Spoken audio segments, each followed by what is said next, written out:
This is meteorologist Mark Molnar, and I want to thank you for joining me for this edition of Weather Eastern. We're going to cover Tropical Storm Ida. The Caribbean is now open for business, and the Gulf of Mexico will be majorly open for business over the weekend and early next week as Ida potentially becomes a major hurricane. All three global models, the major ones taking it in the direction of the north central Gulf. But everybody along the Gulf Coast should be watching the system very closely. I'll break the models down for you and what my potential track could be here. Out in the Atlantic, we got two other systems to potentially talk about here that could become our next two named storms. And then back east here, severe weather potential in the mid-Atlantic. I'll break that down for you. Inland flooding with Ida across the southeast after Ida makes landfall. Early next week, I'll break that down for you. And how much longer will we see this heat? Let's get right into it. Before we do, if you haven't subscribed, hit the bell button so you're alerted when I come out with one of these videos. Go right ahead and do it. That way, we'll get that part over with. Comment or question down below. Smash the like button. Let's get to 5,000 subscribers, everybody. And guess what? There is down below, as always, timestamps. If you want to skip ahead to your favorite section of the video, you go right ahead. You won't offend me there. And also, there is the Hurricane 2021 Outlook. It is not obsolete. It is still valid. We're right on target. So if you haven't watched my Outlook, go ahead. It's in the description down below. Without wasting any more time, let's get right into it.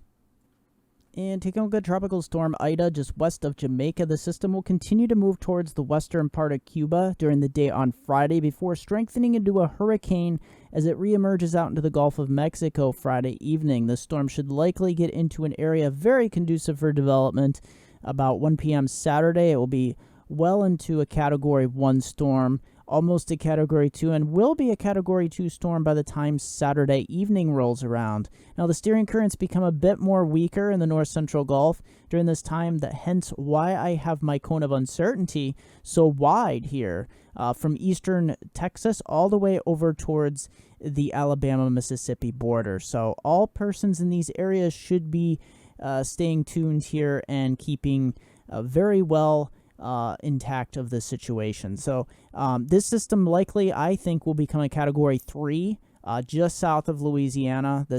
Everything is there. All the ingredients are there and pretty much little to no wind shear. So I do not see any reason why this can't become a Category 3 prior to landfall. Taking a look at the tropics here, there we have the probability chances there of Ida. Hurricane in there in the red zone in north central part of the Gulf of Mexico. So there you have it. The other two entities we're watching is Invest 97, just east of Bermuda, going to be zooming off towards the northeast as it moves around a subtropical high pressure system and gets caught up in the westerlies just west of the Azores.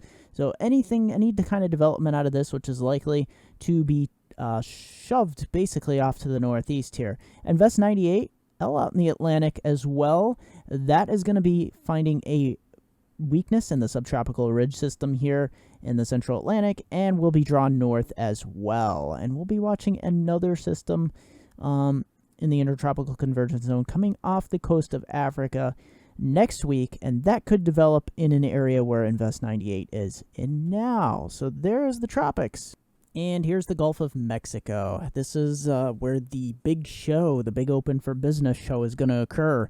And the stage is set here. There is Ida along the lower right-hand corner of your screen. Look at all that moisture plume really starting to wrap around the center and going to cause tremendous rain here across Cuba. This system's really going to get its act together. You can see the outflow already starting, venting very well here to the northern part of the system. And here's the tropical Atlantic. There's Ida, right, causing a lot of heavy rain. Look at how its moisture plume across Jamaica and around the Cayman Islands and all the way north to Cuba. And then you have the Invest systems out here in the open Atlantic between the Cape Verdes and the Lesser Antilles, and then the one east of Bermuda. And then you have the intertropical convergence zone, a big wave ready to come off the lower right-hand corner of your screen there. Looking pretty active. And taking a look at the GFS, this is the storm that's been the most strongest out of all the three major global models. You can see this storm really brings it out of Cuba, rapidly intensifies it to a hurricane exactly the moment practically it gets into the Gulf of Mexico, and then blows it up to a massive storm of about 955 to 958 millibars. And this would be the most damaging track to New Orleans, too. This is not the best track for New Orleans. In fact, this is probably one of the worst-case scenario tracks out of the couple of tracks I'm going to show you here. And here's the CMC. It brings that out of Cuba as a weaker storm, although the CMC isn't always great with hurricane intensities, as we've known in the past here. But nevertheless, it brings it across you're going to notice a very striking similar path to the GFS. This is a bit concerning. I'm not ready to say New Orleans is a direct hit out of this, but this is another bad track for New Orleans. So there you have it. Let's take a look. And here you have the Euro. A quick idea of what it's going to do. The Euro is a bit further west. This is a bit better for New Orleans. It's a lot worse for closer to areas where Hurricane Laura went through last year. So this is not good news for central part of Louisiana, but it is better for New Orleans. So I'm not going to discount this track either. This is why I'm not ready to say New Orleans is a direct hit at this point. So we're going to wait and see as the model runs take hold Friday into Saturday. And here we have the HWRF model taking it across western Cuba, strengthening it to a hurricane in the central Gulf, similar. But look how far west this one takes it.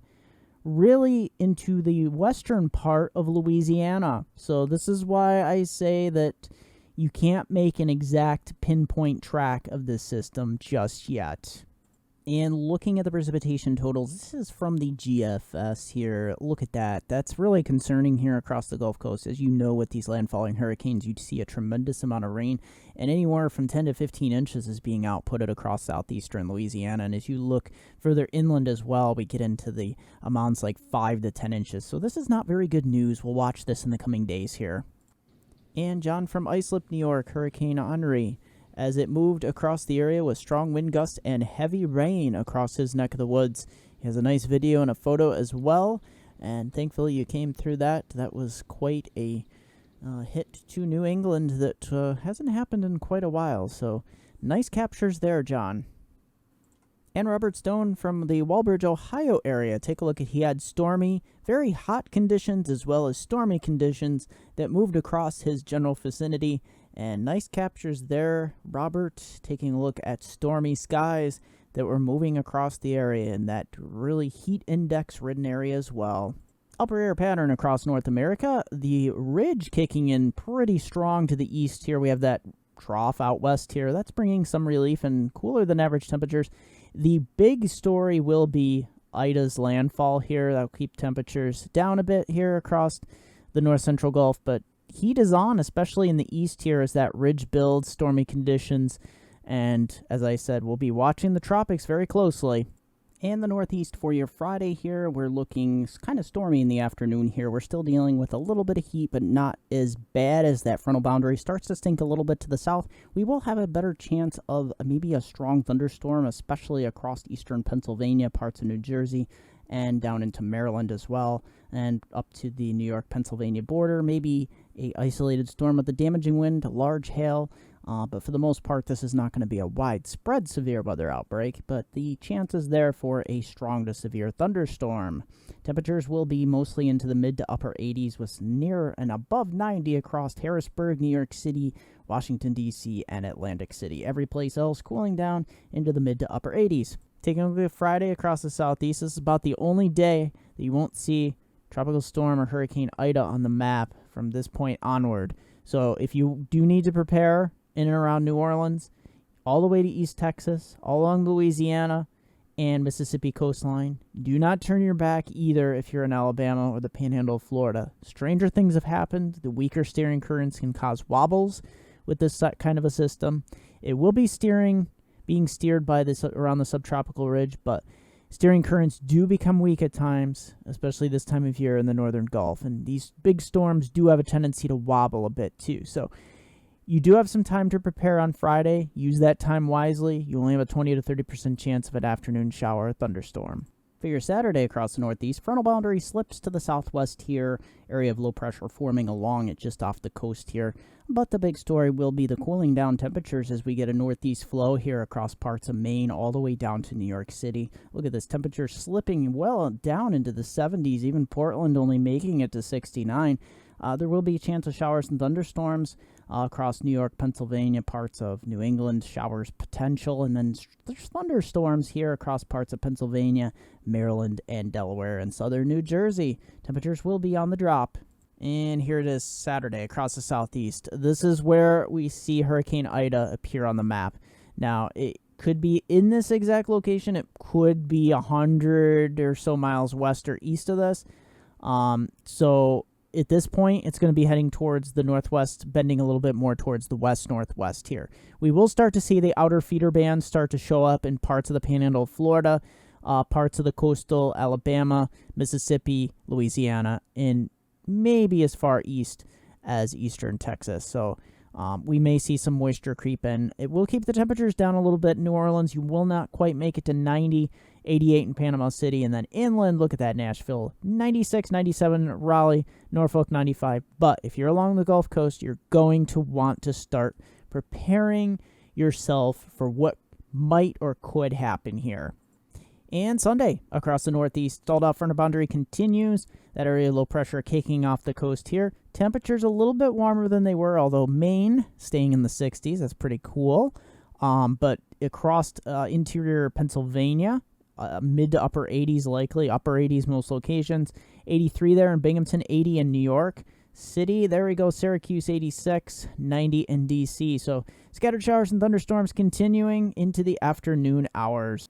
And Sunday across the southeast, this is the big day. This is where things get a bit more grim.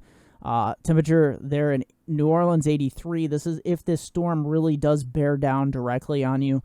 You will be seeing a lot of torrential rains. There's the darker greens, even the yellow shading on the east side of the system where tornadoes can occur. But there, as you see, we'll see feeder bands and outer bands as far east as the panhandle of Florida, maybe as far west as eastern Texas, but in all these areas you should be closely monitoring the storm because, as I said, this can wobble a bit. The steering currents become pretty weak, and as we don't know exactly when the curve will exactly take place too around the subtropical ridge. So as we get closer to the event, the landfall, we'll have a better idea. But there you have it, the big day here across and likely the southeast, and likely we'll see that hurricane bearing down somewhere around Louisiana here. Monday across the northeast, we get our own stormy weather here in the northeast. Cold front dropping out of southern Ontario. This will spell some problems with some damaging wind, large hail. I don't think tornadoes will be much of a major threat, but we will have that possibility, at least 80% chance of rain in the yellow and darker green shadings here, and in the medium green shadings, probably a 60 to 70%, more like 40 to 30% towards the coastline here. So there you have it. We'll have that threat of strong to severe thunderstorms. The ingredients will be there for some strong storms, especially between 3 p.m. and 9 p.m. on Monday, especially into that yellow shading. Monday across the southeast, this is where Hurricane Ida head inland. I think by this point, wherever it is, give or take 50 to 100 miles west or east, we could be looking at a minimal hurricane at this point. But by this point, the damage will be done. If it does follow this path, New Orleans will continue to be on the eastern side of the system, which should mean tornadoes, damaging wind, and flooding rains, and potential storm surge continuing, which is probably the worst part of these storms, especially in eastern Louisiana, parts of Mississippi. But nevertheless, we'll see heavy rain really start to propagate inland here across the state of Louisiana and Mississippi, maybe even as far east here as Alabama. So there you have it. This will become, at this point, more of an inland flooding threat as further away from the coast. And here it is, extended outlook from hometown viewers, upper Susquehanna region of upstate New York into northeast Pennsylvania. Look at this, Friday, Saturday, Sunday, Monday. We're dealing with scattered showers and thunderstorms, particularly in the afternoon between 2 p.m. and 8 p.m. every day. We have this frontal boundary that is pretty much stalled across upstate New York into northeast Pennsylvania, and this will oscillate back and forth from Friday through Monday.